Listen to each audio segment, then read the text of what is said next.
بسم اللہ الرحمن الرحیم۔ السلام علیکم۔ 6 کلاس کی ہم نے اسلامیات سٹارٹ کی ہوئی ہے اور باب نمبر سوم سے ریت طیبہ صلی اللہ علیہ وسلم کا آج ہم لاسٹ ہے ٹاپک ہے وہ حضرت محمد صلی اللہ علیہ وسلم کا افعائے عہد وہ سٹارٹ کریں گے۔ تو سب سے پہلے ایم سی کیوز کی طرف بڑھتے ہیں۔ سب سے پہلے ایم سی کیوز ہے انسان کا کسی سے کوئی وعدہ یا معاہدہ پورا کرنا کہلاتا ہے، تو اس کا آنسر ہوگا افعائے عہد۔ وعدہ پورا کرنا نشانی ہے، اس کا آنسر ہے کامل مسلمان کی۔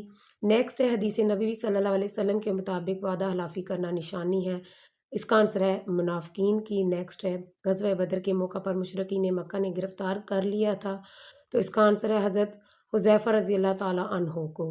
لاسٹ ایم سی کیوز ہے نبی کریم صلی اللہ علیہ وسلم نے وعدہ پورا کرنے کے حوالے سے آدمی کا انتظار کیا، تو اس کا آنسر ہے 3 دن تک۔ اس کے بعد ہے حالی جگہ پر کرنی ہے۔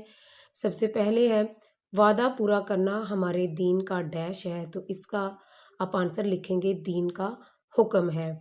اس کے بعد بے ہے جو ڈیش پورا نہیں کرتا اس کا کوئی دین نہیں، تو یہاں پہ آپ لکھیں گے وعدہ۔ نیکسٹ سہیل بن عمر کے بیٹے کا نام ڈیش تھا، تو یہاں پہ آپ حضرت ابو جندر رضی اللہ تعالیٰ عنہ۔ اس کے بعد ہے نیکسٹ وعدہ پورا کرنے والا تاجر کبھی ڈیش کا شکار نہیں ہوتا، تو خالی جگہ میں آپ لکھیں گے گھاٹے کا شکار نہیں ہوتا۔ لاسٹ ہے وعدہ پورا کرنے سے انسان کی ڈیش میں اضافہ ہوتا ہے، تو یہاں پہ آپ لکھیں گے عزت میں اضافہ ہوتا ہے۔ اس کے بعد تیسرا سوال ہے مختصر جواب دیں، جن میں سب سے پہلا سوال ہے وعدہ پورا کرنے سے کیا مراد ہے، تو اس کا آنسر آپ یہاں سے نوٹ ڈاؤن کریں گے۔ وعدہ پورا کرنے سے مراد ہے کہ انسان کسی سے کوئی وعدہ یا معاہدہ کرے تو اسے پورا کرے۔ اس کے بعد دوسرا سوال ہے کہ وعدہ پورا کرنے کا کیا فائدہ ہوتا ہے، اس کا آنسر آپ یہاں سے لکھیں گے کہ وعدہ پورا کرنے سے انسان کی عزت میں اضافہ ہوتا ہے اور لوگ اس پر اعتماد کرنے لگتے ہیں۔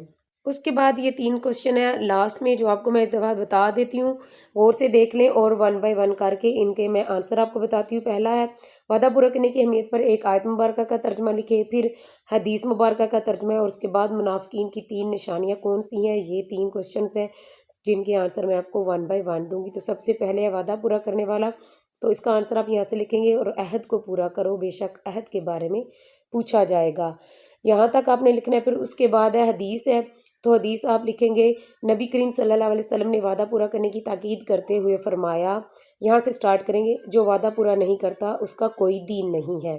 اس کے بعد لاسٹ ہے منافقین کی نشانیوں والا، تو یہاں پہ آپ لکھیں گے نبی کریم صلی اللہ علیہ وسلم نے وعدہ خلافی کرنے کی اور منافقین کی نشانیاں قرار دیا ہے۔ پہلی نشانی ہے جب بات کرے تو جھوٹ بولے، جب وعدہ کرے تو وعدے کی خلاف ورزی کرے، اور جب اس کے پاس کوئی امانت رکھوائی جائے تو اس میں خیانت کرے۔ یہاں تک کوشچن ہمارے ہیں جو شارٹ وہ کمپلیٹ ہو گئے ہیں۔ اس کے بعد لانگ کوشچن کی طرف بڑھتے ہیں۔ لانگ کوشچن نمبر 1 ہے افعائے عہد کے معنی اور اہمیت پر روشنی ڈالیں، تو اس کا آنسر آپ یہاں سے نوٹ ڈاؤن کریں گے۔ افعائے عہد کا معنی ہے وعدہ پورا کرنا، یعنی انسان اگر کسی سے کوئی وعدہ یا معاہدہ کرے تو اسے پورا کرے۔ اپنی ذمہ داری نبھانا بھی افعائے عہد کا حصہ ہے۔ وعدہ پورا کرنا ہمارے دین کا حکم ہے۔ ایک انسان اس وقت تک کامل مسلمان نہیں بن سکتا جب تک دوسروں سے کیے ہوئے وعدوں کو پورا نہ کرے۔ اللہ تعالیٰ نے قرآن مجید میں وعدہ پورا کرنے کی بہت تاکید فرمائی ہے۔ ارشاد باری تعالیٰ ہے اور عہد کو پورا کرو بے شک عہد کے بارے میں پوچھا جائے گا۔ ایک اور جگہ پر فرمایا اے ایمان والو اپنے عہد پورے کرو۔ نبی کریم صلی اللہ علیہ وسلم نے وعدہ پورا کرنے کی بھی تاکید فرماتے ہوئے فرمایا جو وعدہ پورا نہیں کرتا اس کا کوئی دین نہیں ہے۔ وعدہ پورا کرنے سے انسان کی عزت میں اضافہ ہوتا ہے اور لوگ اس پر اعتماد کرنے لگتے ہیں۔ وعدہ پورا کرنے والا تاجر کبھی گھاٹے کا شکار نہیں ہوتا۔ انسان کو وعدہ سوچ سمجھ کر کرنا چاہیے تاکہ بعد میں وعدہ خلافی کی نوبت ہی نہ آئے۔ ہمیں وعدے کی پابندی کو اپنا شعار بنانا چاہیے، یہ نبی کریم صلی اللہ علیہ وسلم کی سنت اور حکم ہے۔ اس پر عمل کرنے سے اللہ تعالیٰ بھی راضی ہوگا اور لوگوں میں بھی ہماری عزت بڑھے گی۔ اس کے بعد دوسرا سوال ہے سیرت طیبہ سے افعائے عہد کی مثالیں بیان کیجیے۔ آنسر ہے نبی کریم صلی اللہ علیہ وسلم نے کبھی کسی کے ساتھ وعدہ خلافی نہ کی، ہاں وہ آپ صلی اللہ علیہ وسلم کا کھلا دشمن ہی کیوں نہ ہو۔ غزوہ بدر کے موقع پر مشرکین مکہ نے حضرت حذیفہ رضی اللہ تعالیٰ عنہ کو گرفتار کر لیا اور پھر اس شرط پر آزاد کیا کہ وہ غزوہ بدر میں ہمارے خلاف شریک نہیں ہوں گے۔ حضرت حذیفہ رضی اللہ تعالیٰ عنہ آزاد ہونے کے لیے یہ وعدہ کر لیا۔ نبی مکرم صلی اللہ علیہ وسلم سے ملاقات ہوئی اور سارا واقعہ سنایا، پھر انہوں نے غزوہ بدر میں ساتھ چلنے کا ارادہ بھی ظاہر کیا، لیکن آپ صلی اللہ علیہ وسلم نے انہیں منع کر دیا کیونکہ وہ مشرکین کے ساتھ وعدہ کر کے آئے تھے کہ شریک نہیں ہوں گے۔ حدیبیہ کے معاہدے میں کافروں نے ایک شرط یہ بھی رکھی تھی کہ اگر مکہ مکرمہ کا کوئی مسلمان مدینہ منورہ جائے گا تو مسلمانوں کے لیے ضروری ہوگا کہ وہ اسے مکہ والوں کو واپس بھیجیں گے، اور اگر کوئی شخص مدینہ منورہ چھوڑ کر مکہ مکرمہ آئے گا تو قریش کے ذمہ یہ نہیں ہوگا کہ وہ اسے واپس مدینہ منورہ بھیجے۔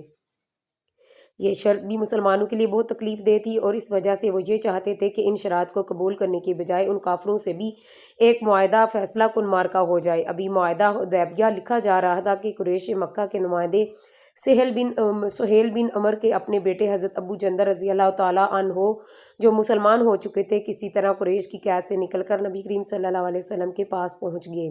سہیل بن عمر نے انہیں دیکھ کر کہا کہ یہ پہلا شخص ہے جسے مسلمان واپس کرنے کے پابند ہو گئے۔ آپ خاتم النبیین صلی اللہ علیہ وسلم نے فرمایا کہ ابھی تو معاہدے پر دستخط بھی نہیں ہوئے۔ سہیل بن عمر نے کہا کہ اگر اسے واپس نہ کیا گیا تو میں معاہدہ کیے بغیر واپس چلا جاؤں گا۔ نبی کریم صلی اللہ علیہ وسلم ہر حالت میں یہ معاہدہ کرنا چاہتے تھے، اس لیے آپ صلی اللہ علیہ وسلم نے حضرت ابو جندل رضی اللہ تعالیٰ عنہ سے فرمایا، دیکھو اللہ تمہارے لیے کوئی اور راستہ نکال دے گا، صبر کرو اور اس آزمائش کو باعث اجر و ثواب سمجھو۔